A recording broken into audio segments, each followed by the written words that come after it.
No one has a hand raised now, so if someone wants to start us off with the first question, the floor is open. Yeah, I'll start. Hey, Matt. We saw yesterday and maybe today too, Sean Ryan kind of talking into the walkie-talkie. Is that sort of a function of bringing him up to speed with the offense, or what are those? What's that process? No, that's the NFL's coach to quarterback system. That's how they hear the play in their headset. So, like at a typical practice, Joe would call the play to the quarterbacks via that, and then Al usually calls the defense via that. So here, the plays are scripted. So Sean calls the plays off the practice script to the quarterback, and then Al Holcomb calls the defensive plays to the middle linebacker.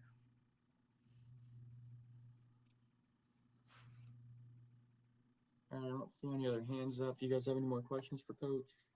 I'd be curious, are you sort of teaching Sean the offense as you go along, or is that something that'll be for another day? No, I mean, he, Joe had scripted most of it already, so I think he, kind of got up to speed ahead of time. And then we have Matt Lombardi, who's assistant quarterback coach, was in the room all years, who was able to, get with him as well. So, I think from the time we first, it wasn't maybe official hiring, but he knew he was coming. I think him and Joe were kind of working together to make sure he was up to speed in terms of what we needed. Let's go to Vincent Richardson for the next question. Hi, Matt. You talked a lot during the season about wanting your coaches to be adaptable around the skill sets of different players. Obviously, this week with a whole load of new players to work with in only a few days, are you able to take that approach still, or if not, how is there a balance between trying to be flexible around the players you have? Yeah, no, I think this week it would just be a traditional NFL install one offense. I bet you if I put on the Dolphins players, they're probably Dolphins offense are probably running wide zone and maybe some different passing concepts, but it's pretty much like an install 1 and 2 for us. Just a lot of plays, but the basics. We're running 4 or 5 run concepts, a couple play action concepts, and a lot of drop back. So not really able to tailor it. And there's some rules in terms of what you're allowed to do. So not seeing a ton of different defense. So just pretty basic in terms of installing the offense and then letting the guys kind of take it from there. And is that the same when it comes to sort of working on technique stuff in sort of the individual drills and sort of more focused practices? Individually, I think just trying to get the guys, to understand how we're asking them to do things, and then just coaching them. We do a lot of one-on-ones in this so that you can evaluate players. And I think, the guys are probably coaching off the one-on-ones a lot just to help, accelerate some of their techniques. And some of the techniques that we do are different than what they've done for the last 4 years in college. And so some guys probably are doing a little bit more of what they know, and that's fine. We really want them to be able to just get evaluated for their skill set. Let's go to David Newton, followed by Josh Klein. Hey, Matt, a couple things here. One, you said earlier today and yesterday too that you're going to coach this team just like you did Carolina, Baylor, and Temple. I guess we saw that today when you stopped practice to kind of remind them. Was intensity down, or what were you looking for there? I'm trying to think of when I did that. I think I pulled them up once or twice today. I can't remember. There's about a half hour left in practice. Yeah. I think before 9-on-7, I pulled them up. I just wanted to remind them, be coachable. Just saying yes, sir, doesn't mean you're coachable. Listen, great players consistently want to be coached. And actually, the more coachable you are, the more we have to then work, because we know that you're going to ask us for help. So just trying to push that, just trying to push that mindset, that identity of, don't go there and just if you make a mistake, say, yeah, I got it. Try to learn, try to improve. But that's one of the number one things you can do to be a good player. So I'm also taking this week and just, I have a couple points I'm trying to hit about what I think it takes to be a good player, hoping that guys will take 1 or 2 things away from it.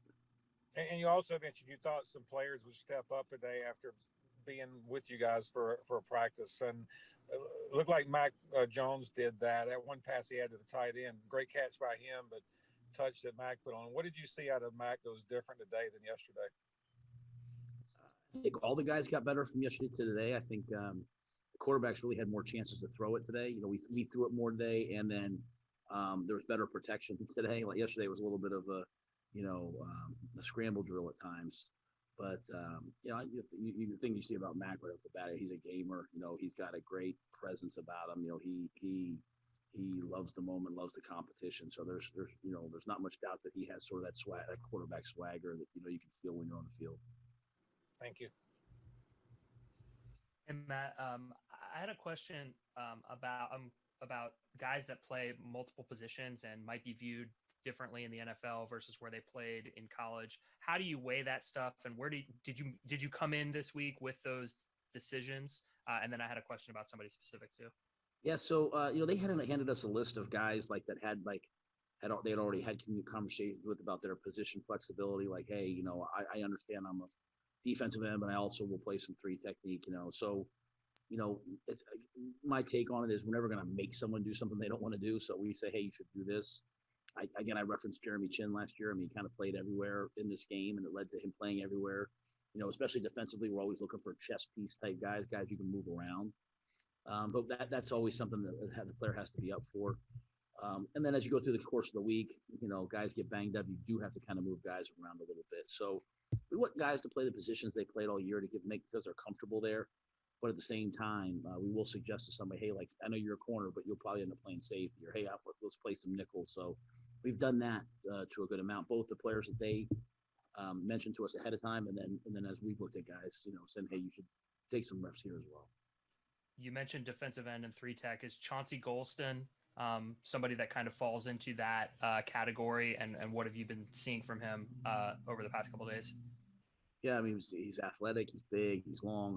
And really a lot of those guys, there's a lot of guys like that are kind of like, they're defensive ends who can go they're like 3-4 defensive ends. They can now slide inside, be the 3 technique, be the sub 3. Sort of the way we used FA this year, as a run down defensive end and pass down sub 3 technique. So I think there's a lot of guys like that. Again, one of the unique things this year is a lot of these guys didn't have an off season last year. They didn't have weightlifting and all those things. So some guys you might take at 268, 282, and they might all of a sudden be 295, with a true off season. So part of the evaluation process for us, I think, is seeing their frame, seeing their body. What do we think they can be in a year or two with some development, kind of like what we did with Mutor last year. Let's go to Elena Getzenberg, followed by Joe Person. Hey, Matt, I was curious. I saw Dave was at practice today. Are you guys meeting with him at all, or is he just there visiting? No, I think he flew in and flew back out. Just came down to support the squad. Showed up at practice, and then told us he was taking off after that. Nice to have him out there. Yeah, it was great. I think when you have that level of support, I think it's important. You now know that from the top down that everyone's all in on us being a part of this game and us being a great organization. And then I was curious, you had talked about how important it was going to be that you could meet with the scouting, that everyone was in one place and you can all meet together, the coaching staff and the scouts. How has that gone so far? I know it's kind of early in the week, but do you feel like it's been productive from that aspect up to today? Yeah, I think because of some of the COVID restrictions, like most of our scouts at night are doing the interviews from 7 to 11 p.m.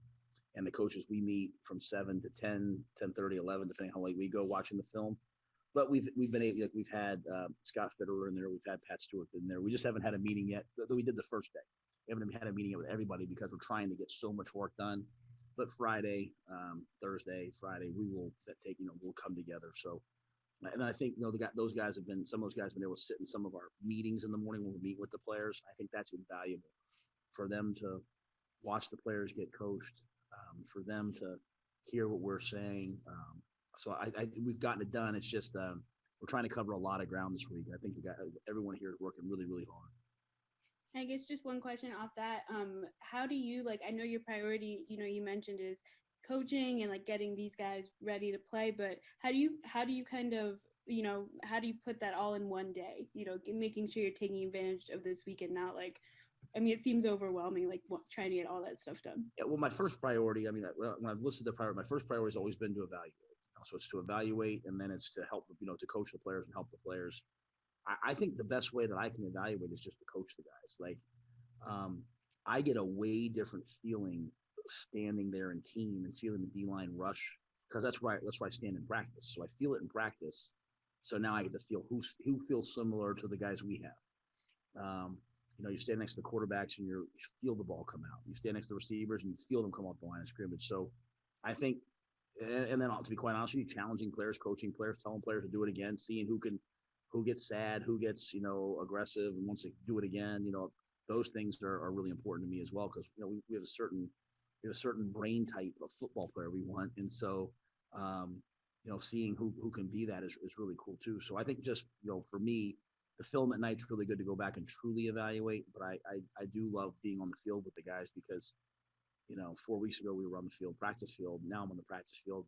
Who could join our team right now, and who's a little bit away from that is really what I'm looking at. I know you can't answer this like with specific names or anything like that, but are you seeing guys who you're like, oh, I could see you as a Panther and like that sort of thing? Oh yeah, there's lots of players here that really good players that would be a great addition for us. There's no doubt. Yeah. And Matt, kind of along those same lines, I think in past years, as I understand, the coaching staff kind of flip-flopped for a day, so you kind of got a look at your team's roster and some exposure to those guys. Is that something you and the Dolphins have talked about, and is that something that might happen? Yeah, so that's built in by the Senior Bowl. That'll be Friday, I think, and I think it's just for meetings. So what exactly that'll entail, I haven't really gotten to that yet. I'm just kind of working my way through the days, but we'll do that. And this is a really unique year because there's no one here in the lobbies and stuff. So like, I'll walk out in the lobby and see 10 players sitting around. I'll walk in. There's a recovery room, stretch room. I'll walk in there. I see the guys around. So whereas in past years they're getting pulled in a lot of different directions, I've had a ton of opportunities to visit with and talk to those guys as well. So it's not the same as coaching them, but I am getting a really good chance to talk to a lot of those guys. So I feel like we'll leave here knowing, the both teams, and the total amounts of guys pretty well. Do you have any input when the Nagy was putting the teams together as to a couple guys you wanted to, kind of look at your specific? Not really. I mean, when he's putting the team together, no. Yeah, not really. I mean, those invites, most of those invites went out pretty early. I mean, and he might have talked. He and Scott know each other, so if a guy pulled out or whatever, he might have talked to Scott about, hey, who's on your board of this? But I haven't been involved in those things. Let's go to Steve in Toronto.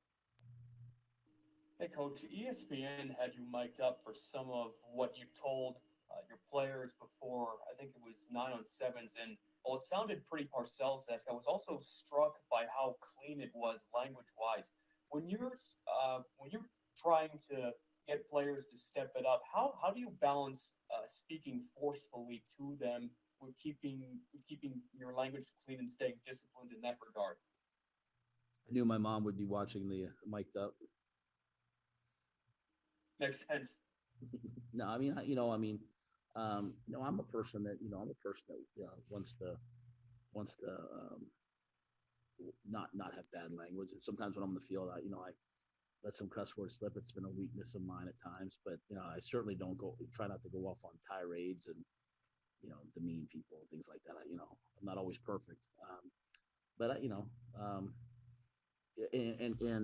try not to speak out of anger. I mean, that's just, again, I'm trying to, when I pull the team up like that, I'm not like reaming them out. I'm trying to give them something that makes sense to them, right? Like, hey, you've got 22 minutes left in practice. Like, get your energy up.